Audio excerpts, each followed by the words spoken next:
Bonjour à tous, merci d'être avec nous pour la première journée de ce JT Hauts-de-France au Salon international de l'agriculture. Comme tous les ans, la région a décidé de vous faire vivre les moments forts de cette année en compagnie de David. David, tu vas faire beaucoup de kilomètres. Ah oui, moi je suis là pour courir, je suis là pour vous montrer un maximum d'images parce qu'on va parler forcément des concours au niveau du Salon international de l'agriculture, mais également des coulisses. Tu vas rencontrer évidemment toutes les coulisses, tous les acteurs, puisqu'on a la chance d'avoir le grenier de la France, c'est la région de France. Et moi-même, je vais rester également en compagnie des ambassadeurs de ce savoir-faire, mais également de tous celles et ceux qui ont décidé de défendre ces couleurs tout au long de cette semaine de Salon international de l'agriculture. D'ailleurs, David, je crois que tu as attendu parce qu'on va parler de la région qui gagne. On va faire un petit bilan de ce qui s'est passé en 2024. Eh bien, un petit retour sur 2024. D'ailleurs, il y a une championne qui m'attend, donc moi j'y vais. Hein, vas-y, dépêche-toi. C'est par là. Non, c'est par là. Vas-y. Tout à l'heure. Tout à l'heure, parce qu'il faut rappeler qu'en 2024, la région de France a brillé comme jamais. Au total, 73 médailles au concours général agricole sur les produits, sans compter tous les prix récompensant par exemple le meilleur berger de France qui est devenu le champion du monde, ainsi que les nombreuses bêtes, vaches, bovins, ovins, toutes les catégories ont été récompensées au sein de la région Hauts-de-France. Nous sommes très fiers et on va retrouver David qui a retrouvé une championne comme jamais. C'est à toi David, à tout de suite. On se retrouve pour la région qui gagne avec l'un de nos éleveurs qui a eu la chance l'année dernière d'être grande championne avec la race laitière, la rouge flamande. Ça va, Émile? Comment on revient un an après? Déjà la première question, comment on revient un an après en étant grande championne? On revient fier d'avoir été grande championne l'année précédente et fier d'avoir été de nouveau resélectionné pour pouvoir participer au salon, quoi. Alors j'ai une question parce que c'est vrai quand une des vaches, une de tes vaches finit grande championne, qu'est-ce qui se passe pendant l'année qui suit, voilà, l'année 2024 jusqu'à 2025, qu'est-ce qui se passe pour toi ou pour l'animal? Alors pour l'animal encore plus bichonné que les autres, malgré que toutes les autres elles sont hyper câline et tout ça, mais et puis pour moi c'est la fierté d'avoir réussi à pouvoir ramener une vache qui représente au mieux la race pour pouvoir avoir une belle vache qui représente bien la race, quoi. Alors c'est vrai que tu es fier de la rouge flamande, on peut le dire, tu es fier également de ta ferme parce que on est, j'ai oublié de vous le dire, mais nous sommes à la ferme du Coucou qui est quand même connue maintenant, réputée pour sa sélection, pour le choix également. Tu reviens cette année pour cette fois-ci un deuxième concours avec deux animaux avec nous cette année.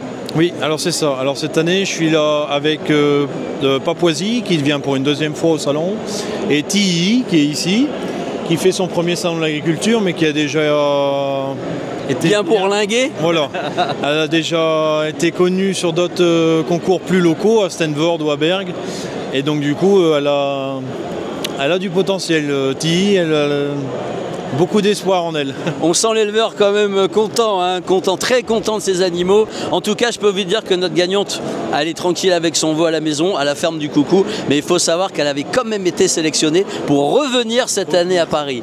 J'espère que ça vous a plu cette séquence, la région qui gagne. On se retrouve tout de suite avec l'invité. Alors on se retrouve pour la séquence invité. J'ai un invité un peu particulier. Dans cette cuisine, on a une cuisine où on accueille des chefs pendant tous les jours de la semaine, ici au Salon international de l'agriculture, pour valoriser le savoir-faire des Hauts-de-France. Et j'ai ici Antoine Le Prince. Tu as ton restaurant à la Madeleine qui s'appelle la Maniguette. Depuis combien de temps tu as ton restaurant? Alors mon restaurant, c'est pas mon restaurant, c'est le restaurant de Sébastien Dodd qui est ici actuellement. En fait, on est ensemble au restaurant. Moi, je suis chef de cuisine à la Maniguette et on essaye de mettre en valeur nos produits de saison et on a le restaurant depuis 4 ans. 4 ans et on va demander à Antoine de valoriser tous les jours, il est là pendant toute la journée pour valoriser évidemment le savoir-faire de notre région et tu nous as préparé une petite recette, alors dis-moi tout. Alors aujourd'hui, on a préparé une recette pour mettre les produits de notre région en avant. Alors, on a le merlan avec la carotte de Tilk et on va venir agrémenter tout ça avec nos petites pousses, vu qu'on a notre propre potager au restaurant, avec nos pousses de potager. Alors on va te laisser travailler, puis en même temps on va papoter si ça te va, parce qu'il va nous préparer une assiette spécialement pour vous. Ça va vous donner l'eau à la bouche. Et aujourd'hui, on va parler d'un des poissons de la pêche traditionnelle de Boulogne-sur-Mer, qui est le marlan. Et là, regardez, tu l'as mariné, hein, tu m'as dit, ce marlan. Hein. Alors le merlan, il a été mariné au jus de carotte et picon. Pour mettre en avant nos produits de la région aussi. Et on va venir, au bout de 4 heures de marinade, on va venir le chalumer en fait, hein, pour terminer la cuisson. Et ça va apporter une cuisson un petit peu grillée au poisson. Et ton parcours à toi, Antoine, t'es né à quel endroit exactement ? Alors moi je suis né à un petit village de la Côte d'Opale, Rodlingan, et mon parcours professionnel, en fait j'ai travaillé pendant 15 ans chez Marc Merin qui a 2 étoiles au guide Michelin. Si tu devais définir notre région, tu partirais de quoi en parlant de sa gastronomie ? Magnifique, diversité et prendre du plaisir tout simplement à utiliser tous nos produits de la région. Si on a des produits de la terre, de la mer, on a tout pour faire des magnifiques plats. Alors on a un vrai plat, regardez-moi ça, terre et mer. Pour conclure, avant de rejoindre David et sa séquence coulisses, des carottes de tilk, ça c'est vraie terre, du bron merlan, puis de ton potager, il y a des épinards, des pousses, avec, regardez-moi ça, cette finition, c'est là on voit le talent réalisé par Antoine. Merci beaucoup Antoine, hein. C'est un vrai plaisir. Rendez-vous au restaurant La Maniguette à La Madeleine, à ne pas rater ce moment de bonheur pour retrouver Antoine et sa passion de la cuisine. Merci Antoine. Nous sommes au hall 6 avec la préparation en coulisses de nos 2 juments Trait du Nord. On va accueillir dans quelques secondes Jade de Morman et également Hirondelle du Marais, parce qu'elles sont en train de se préparer. Il faut savoir que pour le concours de traction, nous avons justement les grooms qui préparent les 2 juments. On a justement Cassandre qui est occupée. Bonjour Cassandre, ça va ? Ça va et vous ? Eh ben, très bien. Alors dis-moi Cassandre, comment ça se passe la préparation au niveau en coulisses ? On est derrière, on est un peu privilégié, en retrait justement pour la préparation. Le meneur n'est pas avec nous ? Non, donc Cyril est parti s'isoler, il analyse la stratégie, ils viennent d'avoir le plan du parcours. Donc là il y a toute une partie de réflexion, de savoir quelle trajectoire ils vont prendre, comment ils vont se positionner avec les chevaux, et pour rester bien dans sa bulle avec la compétition. Donc c'est ces grooms, donc là vous avez ces grooms qui sont en train de préparer les chevaux et tout le matériel. Au niveau de la préparation, combien de temps à peu près pour préparer l'animal avant de partir sur le concours ? On va compter bien 15 minutes, comme ça les met bien dans de bonnes conditions, dans de bonnes dispositions. On prend le temps, c'est toujours des gestes habituels, répétitifs, pour pas non plus perturber les chevaux et qu'il n'y ait pas cette ambiance palpitante qui va venir les perturber. Donc là, la première partie, on vient de le voir, hein, c'est on brosse l'animal.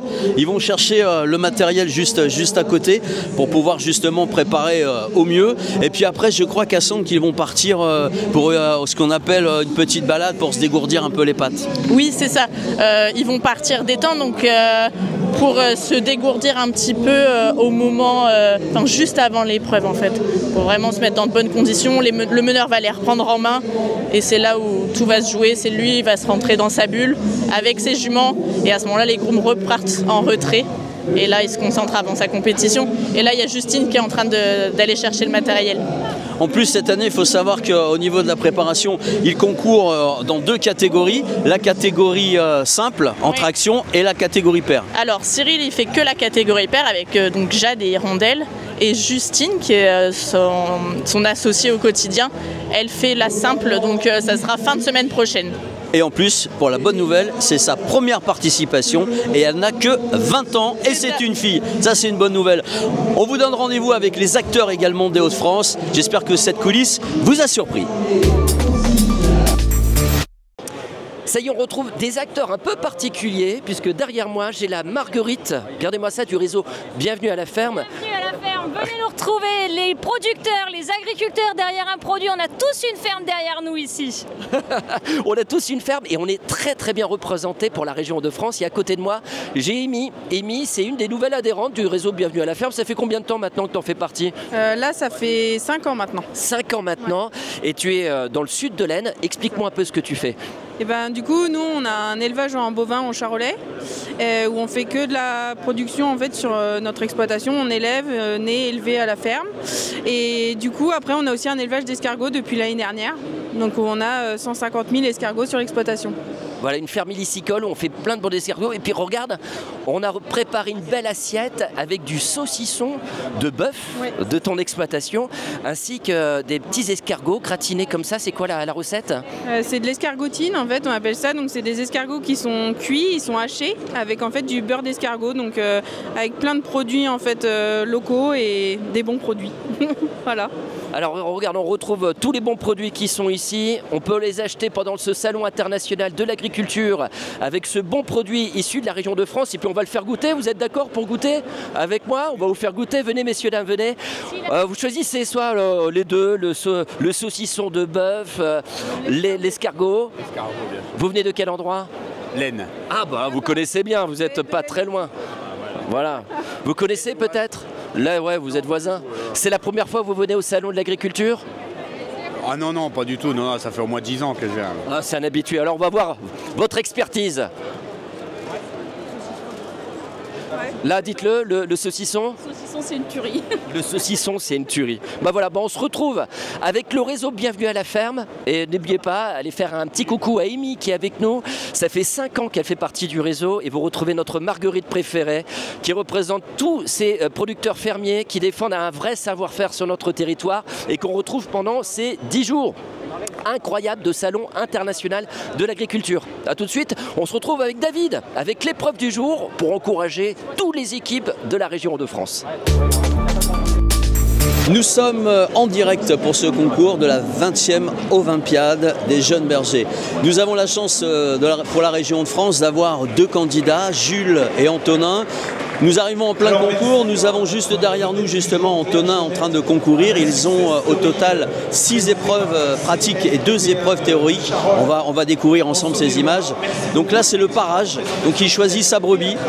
Il doit l'amener tout en douceur au niveau de la mécanisation pour pouvoir effectuer la mission de parage. Donc comme on peut voir aujourd'hui pour la sécurité et le bien-être de l'animal, tout est mécanisé. Le parage et le principe tout simple, c'est eh bien de couper les ongles. Ils ont une épreuve patte avant, une épreuve patte arrière. Et là, vous allez pouvoir assister donc en compagnie de l'un de nos 2 candidats, Antonin, qui se trouve avec nous pour ce passage. Donc il prépare bien entendu sa brebis devant les membres du jury. Il regarde sa façon de travailler. Ils sont en train de contrôler également la mise en place de l'animal, encore une fois en toute sécurité. Et puis il va pouvoir effectuer le parage, je vous le rappelle, de la patte avant et la patte arrière. C'est lui qui choisit pendant cette épreuve. Et en fait, après ça s'est fait assez facilement. On écoutait l'enregistrement, on notait nos idées, on va déranger les idées. Vous avez au total 6 épreuves pratiques et 2 épreuves théoriques. On va pouvoir dans quelques minutes le retrouver. Il est en pleine action. On lui souhaite bien entendu bonne chance. Antonin qui nous rejoint, il vient juste de passer le concours de parage. Félicitations déjà parce que c'est une épreuve quand même en plusieurs parties. Il y a la partie manipulation, il y a la partie coupe parce que tu dois couper l'ongle d'une patte avant et d'une patte arrière de l'animal, de la brebis. Et puis tout ça dans un temps imparti, je crois que c'est 2 minutes. Oui, l'idéal c'est de passer un peu moins d'1 minute par patte. Donc là, bon, j'étais un peu long. Après, c'est sur des brebis qui ont quand même des sacrés ongles longs à parer. Donc ouais, bon, je suis assez content de moi. Un peu hésitant, on est sur un concours, donc faut vraiment pas faire saigner. Sur des pattes, on aurait tendance à aller plus loin et rapidement faire saigner. C'est pas bon pour l'animal. Sur un concours, on perdrait beaucoup de points.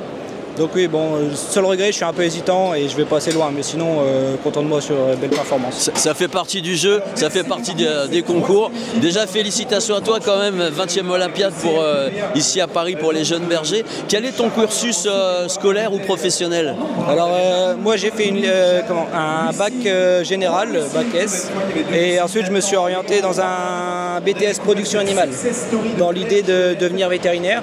Je voulais me rapprocher du monde rural. Là, je suis en deuxième année aujourd'hui et arrivé en BTS, je me suis pris de passion pour le mouton, d'où ma participation aujourd'hui aux Olympiades. Moi qui ne suis pas du milieu, c'est un peu une méthode de se prouver et de se confronter aussi face à d'autres éleveurs. Et ça c'est génial, et tu es du lycée je crois au Tirage. Je suis du lycée agricole de Tirage, oui.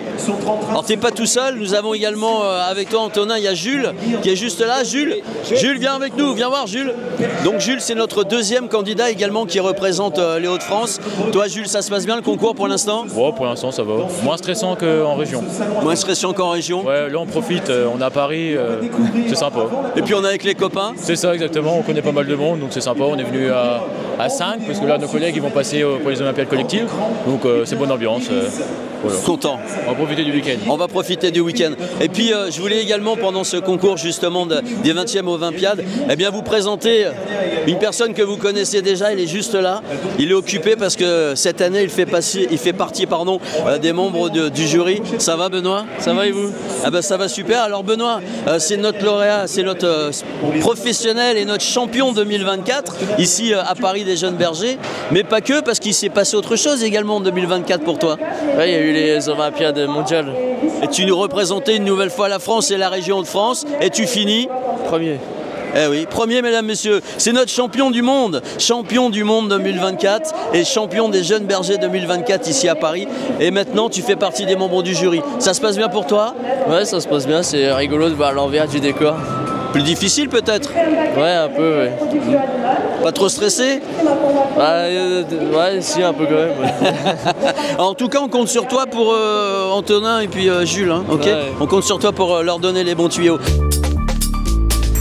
Alors c'est la séquence du visiteur, à chaque fois on fait connaissance avec un visiteur du Salon international de l'agriculture. Et là je suis avec Sacha. Sacha, tu viens de quel endroit? De Toulouse. De Toulouse. Tu connais un peu la région de France ou pas? Un petit peu. J'ai pu visiter parfois mais... Ouais, qu'est-ce que tu connais comme produit emblématique de la région de France? Le fromage surtout. Bah oui, on va parler du maroilles, le fromage emblématique qui a été le fromage préféré des Français en 2024.